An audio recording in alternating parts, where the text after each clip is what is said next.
얼마 전에 황당한 일을 겪어서 이렇게 이야기하러 왔어요. 지금도 생각하면 심장이 벌렁거리고 어이가 없어서 욕이 절로 나옵니다. 이제 갈라서서 남보다 못한 인간, 남의 편이라서 남편이라고 한다더니 그 말이 딱이네요. 남편과 저는 같은 중학교를 졸업한 선후배 사이입니다. 이후로는 오랜 시간을 오빠 동생으로 지냈고 그러다 20대 후반이 되어서야 사귀는 사이가 되었지요. 다른 연인들처럼 투닥거리는 시간도 있었고 다신 보지 말자며 헤어짐을 고한 순간도 있었습니다만 결국 2년의 연애 끝에 부부의 연을 맺게 되었네요. 길다면 긴 시간 동안 남편과 알고 지냈고 종종 만나기도 했었지만 결혼 이야기가 본격적으로 오가기 전까진 단 한 번도 시댁 식구들을 만난 적은 없었습니다. 사실 한동안은 사귀면서도 비밀로 했었는걸요. 워낙 알고 지내는 사람들 중에 겹치는 사람들이 많아서 헤어지기라도 하면 어쩌나 걱정이 컸기 때문이에요. 솔직히 사람 일이라는 게 어떻게 될지 한치 앞을 모르잖아요. 결혼할 나이까지 된 마당에 솔직히 사람들 입에 오르내리고 싶지도 않았고요. 하지만 사귄 지 1년쯤 지나면서는 주변 사람들이 눈치를 챘고 그러다 본격적으로 결혼 이야기가 나오면서 시댁 식구들과도 만날 수밖에 없었네요. 처음에 시댁에 인사를 갔던 날입니다. 같이 점심이나 먹으며 친해지자는 어머님의 말씀을 남편을 통해 들었던지라 식사 후 디저트로 먹을 과일과 아버님이 좋아하신다는 중저가 양주 한 병을 사들고 찾아갔어요. 그런데 점심 초대를 받아 간 것인데 막상 도착한 시댁에는 아무것도 준비가 되어 있지 않더라고요. 어머님께선 남편에게 제 이야기를 많이 들으셨다며 특히 남편이 제가 집안일을 잘한다고 했답니다. 음식도 잘한다고요. 어이가 없었어요. 사귀는 동안 남편이 하도 졸라서 저희 집에 두어 번 놀러오는 걸 허락해준 적이 있었거든요. 그때 제 집을 보고는 정리가 정말 잘 되어 있다며 감탄을 하고 밥 좀 달라고 해서 있던 거랑 차려준 적이 있긴 하지만 그걸 뭐 한다고 어머님께 이야기를 한 건지 도통 이해가 되질 않았지요. 곧이어 어머님께선 저더러 같이 식사 준비를 하자고 하셨습니다. 생각지도 못한 상황에 당황한 제가 남편을 바라봤고 남편은 그런 저에게 한다는 소리가 얼른 가서 어머님을 거들어 드리랍니다. 처음 인사하러 온 자리에서 이게 무슨 상황인가 싶었지만 싫다는 소리를 못했어요. 어른들 말씀에 이건 좋고 이건 싫다고 의견을 내는 일이 쉬운 일은 아니잖아요. 심호흡 한번 하고 부엌에 가니 어머님께선 기다렸다는 듯이 이것저것 잔심부름을 시키셨습니다. 시쳇말로 까라면 까야지 제가 뭘 어쩌겠어요. 기왕 하는 거 좋은 마음으로 하자고 스스로를 달래며 어머님을 도와 점심상을 차렸습니다. 식사를 하며 이런저런 대화를 나누다 신우 이야기가 나왔습니다. 그렇지 않아도 신우는 어디 갔나 궁금하던 차였는데 어머님 말씀이 오늘 원래 오려고 했는데 아침에 갑자기 컨디션이 안 좋다며 못 온다고 했다대요. 신우는 서울에서 차로 4시간이 넘는 지방에서 살고 있어서 시댁엔 자주 오지 않아요. 운전면허가 있긴 하지만 20살이 넘자마자 땄고 이후로 한 번도 도로주행을 해본 적이 없다고 그러더라고요. 그래서 어쩌다 시댁에 오게 되더라도 신우 남편에게 부탁하거나 고속버스를 타고 온다고 들었습니다. 신우의 사정을 충분히 이해했기에 신우가 안 왔다고 해서 서운한 건 전혀 없었네요. 아무튼 식사를 마치고 거실에 모두 모여 앉으니 어머님께서 제가 사온 과일을 꺼내오셨습니다. 그리고는 당연하다는 듯 저에게 칼과 과일을 쥐어주셨는데 전 과일을 잘 못 갖거든요. 과일을 엄청 좋아하는 편도 아니고 보통 껍질째 먹을 수 있는 과일은 껍질째 먹어요. 쑥스러운 이야기지만 키위 같은 경우에도 저는 껍질을 까는 게 아니라 반딱 잘라서 수저로 퍼먹는 식이라 잠깐의 고민 끝에 못하는 건 못한다고 하는 편이 좋겠다 싶어서 솔직히 말했어요. 그러자 남편이 그럼 어머님이 깎은 과일을 며느리가 집어먹기만 할 거냐며 그건 좀 아니지 않냐고 고개를 갸웃거리더군요. 이때는 좀 어이가 없어서 오빠도 어머님이 깎아주신 거 먹지 않냐고 웃으며 받아쳤습니다. 그러자 순간 남편이 멈칫했고 뭐라고 표현하면 좋을지 순식간에 분위기가 얼어붙었다고 표현하면 적절할까요? 거실이 어색한 공기로 차오르는 순간 아버님께선 저더러 할 말은 꼭 하는 편이냐 물으시더니 가끔은 참는 것도 중요하다고 하시대요. 한마디로 입 다물고 하라면 하면 된다. 그 소리를 하고 싶으셨던 거겠지요? 저는 해야 할 말은 꼭 하는 편이라고 어쩔 수 없이 한 번 더 대답을 했고, 결국 분위기가 너무 가라앉아서 생각보다 일찍 시댁에서 나오게 되었습니다. 뒤따라 나온 남편이 저더러 시부모님께 조금만 더 상냥해질 수 없겠냐고 묻더라고요. 그때만 하더라도 남편이 꽤나 조심스럽게 부탁을 해왔기에 저도 순순히 해보겠다고 했습니다. 하지만 남편에게 분명히 말했어요. 항상 내 편으로, 내 입장에서 생각하고 행동해달라고요. 어머님, 아버님이 무리한 부탁을 하시면 오빠가 적절한 선에서 컷해주고 막아줘야 한다고 당부했지요. 남편은 알겠다고 자기만 믿으라 했고, 정말이지 순진하게도 그 말만 믿고 결혼했습니다. 결혼하고 처음 2달 동안은 저희 2사람 사이에 큰 문제는 없었어요. 정말 사소한 거, 양말 뒤집어 벗어놓는 거라던가 치약 아무렇게나 짜쓰는 거, 그런 걸로 다투고 삐지고 그러기는 했지만 보통 1시간도 못 가서 풀어지기 일쑤였고요. 당연히 그런 문제로 남편과 못 살겠다, 헤어져야겠다, 그런 생각은 안 했지요. 그러다 신혼의 집들이를 가서 생각지도 못한 일이 터지고 말았습니다. 식을 올린 지 3달 차가 되던 무렵 신우가 이사를 했습니다. 전세에서 또 다른 전세로 이사를 한 거라 솔직히 집들이까지 할 필요가 있나 싶었지만, 빌라 전세에서 아파트 전세로 갔다는 사실이 신우에게는 나름대로 의미가 있었던 모양이에요. 신우는 저희 부부와 시부모님을 초대했습니다. 왕복 8시간이 넘는 여정이었는데 시부모님이 드라이브한다 생각하고 제 차를 가지고 가자고 하시더군요.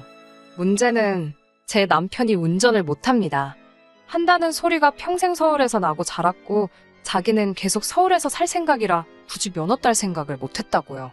필요성을 못 느꼈다나요? 상황이 그렇다 보니 운전을 할 수 있는 사람은 저와 아버님 뿐이었는데, 솔직히 이른을 바라보시는 아버님께 그 먼 장거리 운전을 부탁드릴 순 없었지요. 말이 나와서 말이지만 어머님이 참 야속하대요.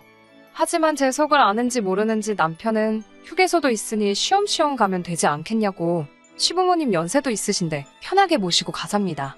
말이나 못하면 밉지나 않지라는 생각이 절로 들대요. 결국 어쩔 도리 없이 시부모님 모시고 신우네로 향했습니다. 오전에 어머님께서 볼 일이 있으시다 해서 11시가 좀 넘어서야 출발할 수 있었습니다. 차는 막히지 않았지만 어머님과 아버님이 번갈아 화장실을 찾으셔서 휴게소란 휴게소는 다 들린 것 같아요. 덕분에 신운에 도착하니 오후 5시가 다 되었더라고요.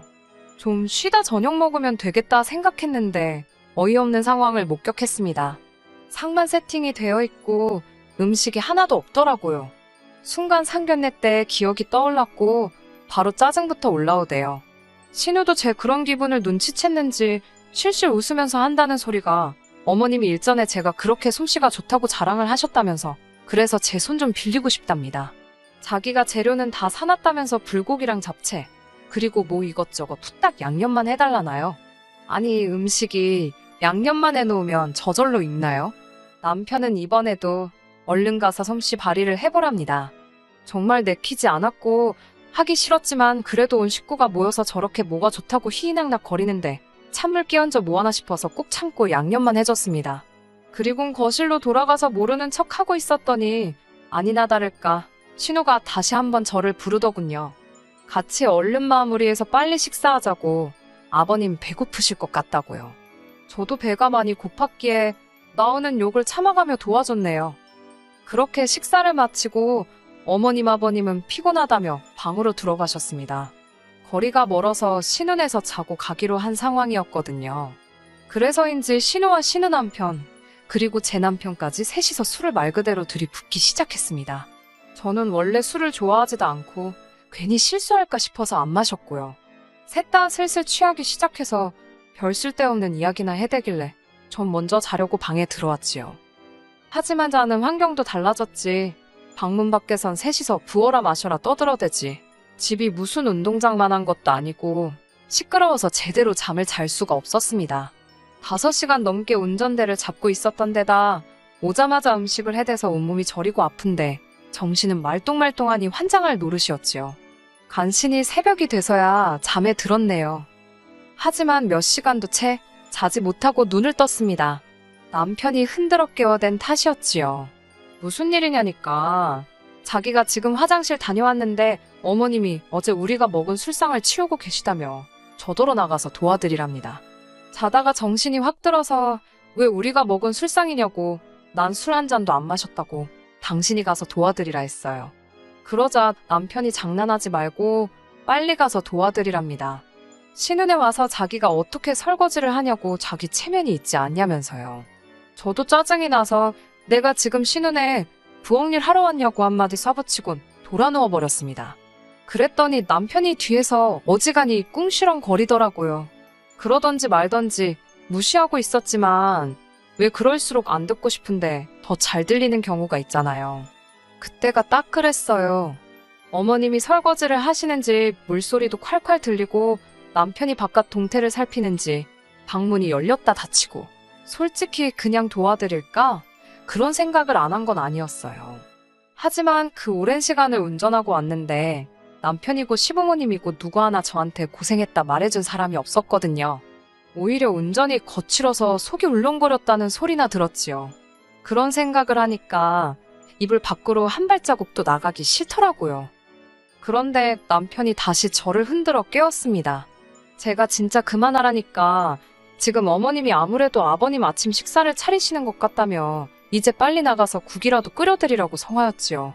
너무너무 화가 나서 집주인도 자는 마당에 내가 왜 남의 집 부엌 살림을 뒤지냐고 싫다고 했어요.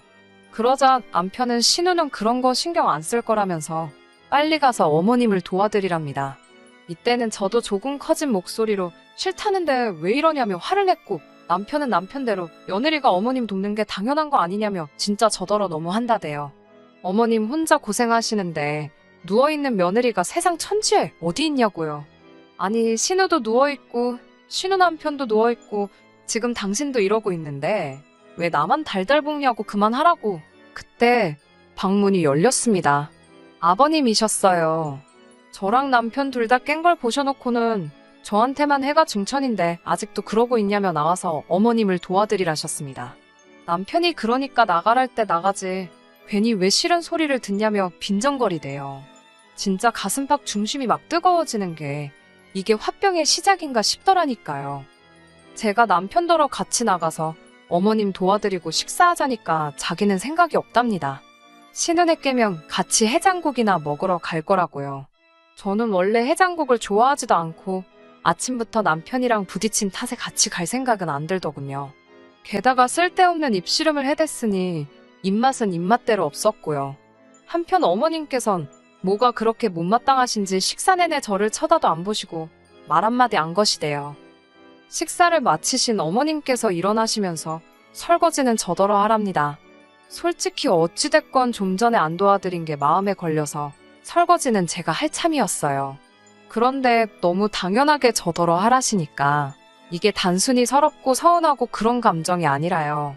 진짜 아니 내가 이 집 식모도 아니고 왜 나한테 저러시지 그런 생각부터 시작해서 별의별 생각이 들더라니까요. 그렇게 설거지를 마치고 한숨 돌리고 있는데 신우네 부부가 느리적느리적 방에서 기어나오더군요. 그런 신우네를 보곤 남편이 기다렸다는 듯이 해장국 먹으러 가자고 그러대요. 그러자 신우가 소파에 턱하니 걸터 앉아서는 나가기 귀찮답니다. 그러면서 저더러 해장국을 끓여달래요. 어찌나 황당하던지 저는 처음에 제가 잘못 들은 줄 알았네요. 제가 어머님한테 끓여달라 하던지 아니면 배달시키자고 그랬어요. 여기 신우 집이고 신우 주방인데 이것저것 만지기 좀 그렇다고요. 기분 나쁘지 않게 하려고 최대한 돌려서 말한 거였지요. 그러자 신우는 괜찮다며 저더러 다 만져도 된다고 좀 해보랍니다. 말귀도 못 알아듣고 눈치도 없어서 이걸 어쩌나 생각하고 있는데 남편이란 작자가 저를 한쪽으로 잡아 끌더니 저더러 왜 이렇게 뻣뻣하게 구냐입니다. 자기 체면 좀 살려달라나요. 제가 남편에게 오빠야말로 내 자존심 좀 생각해달라고 내가 이 집 식모로 일하러 왔냐고 따졌지요. 그런데 언제 쫓아오셨는지 어머님께서 저희 대화를 들으시고 노발대발 하시는 거예요. 옛날 같으면 며느리들이 머리카락 팔아다 남편 형제들 옷에 입히고 공부시키고 다 했답니다. 지금 저더러 그러라는 것도 아니고 국 좀 끓여주라는 건데 뭘 그렇게 말이 많냐면서 제가 황당해서 아니, 지금이 무슨 옛날 고리짝 배골른 시절도 아니고 무슨 말씀을 하시는 거냐고 따졌습니다. 온 가족이 아주 나를 부려먹으려고 작정을 한 사람들 마냥 왜 이렇게 일을 시키지 못해 안달이냐고 소리를 홱 질렀네요. 그러자 이번엔 무슨 선수 교체도 아니고 남편이 나서서는 저더러 어머님께 그렇게 달라드는 며느리가 어디 있냐입니다. 저더러 그렇게 안 봤는데 무서운 여자라나요. 저도 질세라 남편에게 그렇게 안 봤는데 한심하기 짝이 없다고 쏘아붙였어요. 그리고 남편이 안 보는 틈에 제 차키랑 핸드백만 챙겨서 신혼의 집에서 나왔습니다. 오로지 집에 가야겠다는 생각밖에 안 들더라고요. 출발한 지 1시간쯤 되어갈 무렵 남편에게서 전화가 걸려왔습니다. 남편 입장에선 어떻게 보면 제가 자기랑 싸운 직후에 사라진 거잖아요. 걱정할 법도 한데 1시간이나 지나서야 연락을 해왔다는 사실 자체가 서운하면서도 어이없고 허탈하고 그렇더라고요. 마음을 달래고 전화를 받으니 대뜸 적당히 하고 들어오랍니다. 제가 들어오는 거 좋아한다고 웃기고 있다고 받아쳤는데 전화기 너머로 내비게이션 소리가 들렸던 모양이에요. 저더러 너 지금 어디냐고. 설마 너. 그래서 제가 먼저 맞다고 나 지금 서울 간다고 쏴붙였습니다. 남편이 한숨을 쉬더니 장난하지 말고 빨리 차 돌리랍니다. 고속도로에서 차를 어떻게 돌리냐고 이 무식한 인간아. 제가 한껏 빈정거리며 대답을 해줬어요. 그제서야 남편도 상황이 심각한 걸 눈치챘는지 진짜 왜 그러냐면서 일단 와서 이야기하잡니다. 하지만 그것도 얼마 못 가 회유가 안 통한다는 걸 눈치챘는지 악을 쓰기 시작했어요. 그러고 가면 시부모님께서 절 가만두지 않을 거라는 둥, 저 하나 때문에 지금 얼마나 많은 사람이 고생하게 생겼는지 아냐는 둥. 처음엔 약올은 남편 목소리 듣는 게 꼬스워서 들고 있었지만 들을수록 귀만 아파서 전화 그냥 끊어버렸습니다. 집에 오자마자 제가 한 일은 남편의 짐을 정리한 거예요. 주택 문제로 이런저런 가능성을 열어두고 있다 보니 결혼식 전에 집을 구하지 못했어요. 하지만 결혼식 하라고 받아놓은 날짜가 있었으니 일단 식부터 올리고 급한 대로 제가 살던 오피스텔에 신혼살림을 차린 상황이었지요. 이렇게 될 줄 모르고 남들과 다른 신혼생활에 소가리를 많이 했는데 막상 갈라서 자고 마음을 먹으니 참 다행이다 싶더라니까요. 그날 늦은 오후 남편이 오피스텔 앞으로 찾아왔어요. 아니 지 생각엔 지 집이니까 찾아온 거겠지요. 현관 앞에 꺼내놓은 지 짐을 봤는지 문이 부서져라 두들겨서 경찰을 불렀습니다. 사실 집안에 친정 부모님도 계셨고요. 그걸 몰랐던 남편은 경찰이 온 틈을 타 집안으로 들어오려다가 저희 부모님, 특히 아버지한테 얻어터질 뻔했네요. 남편은 국 끓이라고 한마디 했다고 집 나가는 저 같은 여자는 자기가 먼저 싫답니다. 그러면서 자기는 지금 쫓겨나는 게 아니라 제 발로 나가는 거라며 지인들한테 헛소리하지 말라나요. 저는 걱정하지 말라고 내가 겪은 일 그대로만 이야기할 거라고 했고요. 지금 저는 너무 행복합니다. 끝까지 들어주셔서 감사합니다. 오늘의 사연은 여기까지입니다. 구독과 좋아요, 알람 설정 부탁드리고 더 좋은 사연으로 다시 찾아뵙겠습니다. 감사합니다.